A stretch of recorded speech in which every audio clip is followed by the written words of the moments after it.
Hello everyone, welcome back to the channel. In the previous session, we have seen how to set up Databricks free edition account, and also we have seen each and every service they are offering in free edition. And also, in today's session, I will be covering how we can create notebooks and do some small set of coding. So if you see here, there is a new option available. If you click on this new tab, and we will have multiple options like notebook, query, dashboard, and you can even create job ETL pipelines from here and set up some alerts also.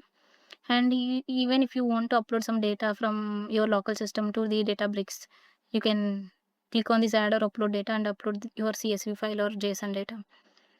And coming to the Databricks notebooks, they are offering 4 languages like Python, SQL, Scala, and R. But in free edition, we are getting Python and SQL. So basically, I have written some sample code. If we want to just run this print statement Python code, basically, if you see, I have connected to the serverless compute. It was created already by the Databricks team, so I'll be using the same one.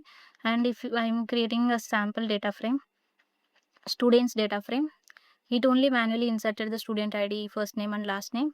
I'm just executing this one. So it got executed. And if you want to see the performance also, it is showing some interactive way, like how many tasks it's got created, rows read, bytes written, Genie review, yes.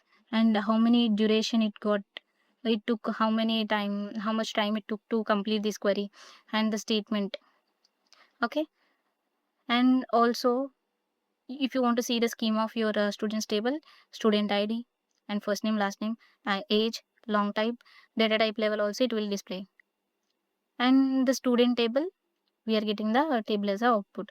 And if you want to filter it or if you want to do any analysis also, you can do it here. And if you want to explore columns also, you can click on this and you can select which column you want to do it. And open selection details also you can do it. For example, if you click on this computing profile, it will do something like student ID, first name Johnson, like it will give some interactive visuals also, like this data profiling. Okay. And coming to this third command, what I have executed is I just displayed the students with age greater than 20. So let me just execute it again. So the two students with 2, 3, Bob, Carol, those two people have been came because the age to 20 greater than 22, 20 rather than 21. So those two records came to the result. So this way we can interactively query. And if you want to see the performance for every query also, we can visualize here how many tasks it got created also. Since it is a small table, it is not showing anything here. But in the upcoming session, we can write some deeper coding. Then we can understand like how many tasks created, how many stages, how much performance, how many rows read, bytes written, all this we can see. Since it is a temporary data frame, we don't have any rows read, rows written. Okay. Thanks for watching. uh, we will meet in the upcoming session with more interactive hands-on practice. Please follow and subscribe to the channel. Thank you.